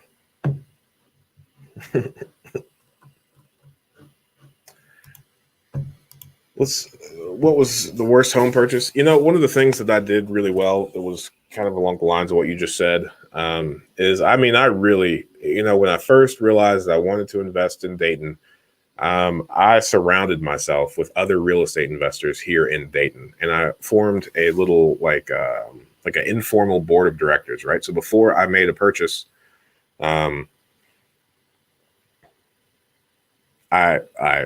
called, especially early on, I called and talked to like 8 people before I bought a home. So the thing that I did really well was not try and reinvent the wheel. I didn't try to make decisions by myself. I let other people speak into my life and help me because you don't know what you don't know. So I've been steered clear from purchasing a lot of properties based on the area and just the things that I didn't know. And there's no way that I could have known those things. So I don't think that we have made any horrible purchases. And that's the cool thing about real estate is if you have your long-term goggles on, if you are thinking about this over, a 30 to 50 year time frame, then you have to be grossly negligent in order to lose money in real estate. Again, over 30 to 50 years. So sure, there's going to be market fluctuations. Sure, you're going to have vacancies. Sure, you're going to have years where you don't make any money because the property needed so many repairs. But long term, you're going to end up with a free and clear asset that still is cash flowing, producing. Like my favorite thing to say is the first property that we bought was a duplex. It was built in the 1800s and it was built as a duplex. So it has been a cash flowing, income producing property since the 1800s. How cool is that? So it's like the oldest business around. I made that up on the fly. It's probably not. It's probably the most sustainable business, though. I'll agree with that. I think you just go to like a local credit union and ask them to refinance your vehicle. They should do it. Yeah, I think if you just reach out to a few different local credit unions, they'll likely do it. And they'll probably do it off, whatever like fair market value thing. I don't know. I've never done it before, but I know it can be done. I thought about doing it a couple of times, but then I found money elsewhere. Found money. Isn't that a funny thing?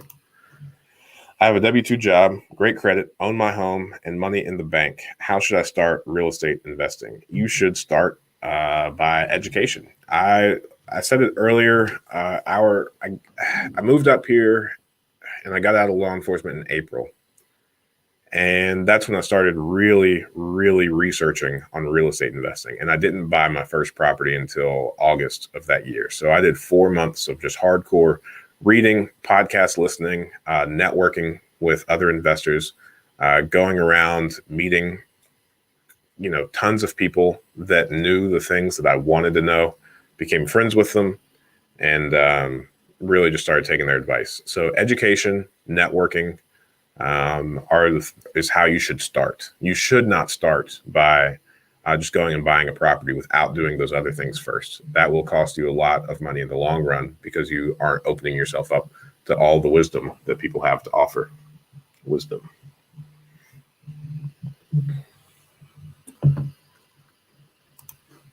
Do you have a spreadsheet or certain formulas you like to use for 30 to 50 year projections? No. I think it's impossible to project that far ahead because we don't know where the market's going. We don't know how much money our government's going to print. Hey, if our government keeps printing money, then every house is going to cost $1 million. We're gonna have $1 million bills floating around, Zimbabwe style.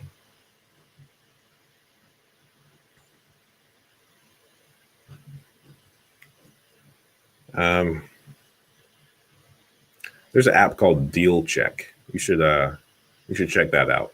It makes some assumptions in there, talking about appreciation. I think the default is like 2% appreciation per year. I think the average appreciation nationwide is 4%. So on average, a property appreciates by 4% per year, which makes sense because the average rate of inflation is 3.22% per year. So it's a fine line on whether the property appreciates or the dollar depreciates, whichever way you want to look at it, I guess. That's another reason that I think real estate is so stable, because it's a commodity that exists apart from the financial system that has value regardless of the money. So if more money is printed, it doesn't make your house more or less valuable. It just changes the number of dollars required to purchase said home. What is the problem with Zillow these days? I don't think there is. And what's the best way to search best deals in real estate? PropStream. PropStream is the new way to find deals in real estate investing. Click my link above for a 7-day free trial of the greatest way to find deals in real estate investing. I'm being silly. I'm channeling my inner Ben Shapiro and how he advertises waffle makers, but PropStream is way cooler than waffle makers.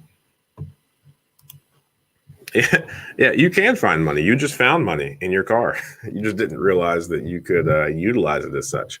Yeah, finding money. How do you start networking? Do you just pick up the phone?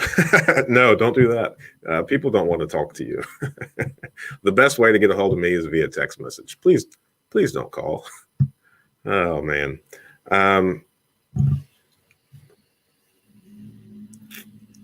Let me think about this question. Networking. Let me put up PropStream just so you guys know where to click. Networking, you can go to biggerpockets.com. You can search their events. Generally, there are local real estate investor meetups. Every location also has what's called a Real Estate Investors Association. Here, it's called GDRIA, Greater Dayton Real Estate Investing Association. Every area has them. Be careful with those. You're going to meet some people that all they want to do is like sell you courses and stuff. And think back to little old Ryan Ingram saying, you know, real estate's been around so long, I just don't think you should pay for a course. I think if you pay for a course, you're probably going to get some value out of it, but you could probably also get a lot of the same information for free elsewhere. So just be careful.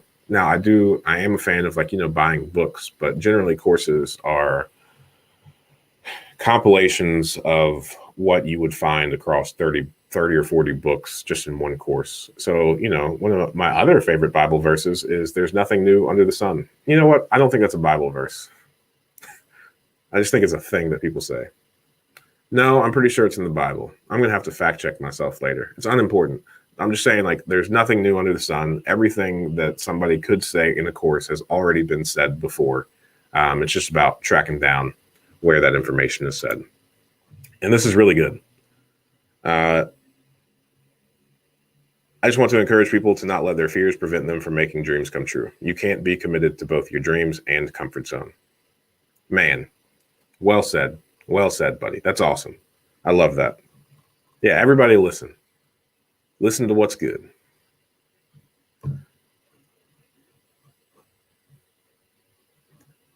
I also think you can educate yourself out of your fears. I think the more you know, the less scary things become. I mean, I was very scared the first time I bought a rental property because I just didn't know what I didn't know. And, the exposure that's immediately there when you close, you're now responsible for the roof, the furnaces, everything. And if all of them went out at once, I'd be a broke individual. And now, because of everything that I know, I'm more scared of not buying properties, right? So I need to keep buying properties. And I would much rather, I don't know. I definitely think What's Good's message is better than what I just said. So you should just, use PropStream and find deals and go for it. Don't let your fears get in your way. Ecclesiastes 1:9. Thank you so much. I really appreciate it. I'm happy it was a Bible verse. Oh, I really doubted myself. And when I said that and I didn't know whether it was or not, I said, holy cow, am I even a Christian? That's how much self-doubt just went through my head. Talk about fear. Yeah, I am a Christian. And it was a Bible verse. See, I know my Bible. Thank you. Thank you. All right. Well, we stretched that to 2 hours and 4 minutes. That's exciting. We still got 16 people on the line, which is incredible. Thank you so much. I really appreciate it. I think that, last week the high was like 13 people. But I also took a few weeks off before that. But still, I mean, to have 30 people on here at one time, it's just a matter of weeks before, there's like 100 people on here, right? Now that would really be bananas. Really exciting. Tons of questions. Good conversation. All right. Well, if you all have any other questions, let me know. Got an appointment today at 11:15. Other than that, though, I am free. I need to leave in about 30 minutes. So if you guys have some more questions, happy to answer them.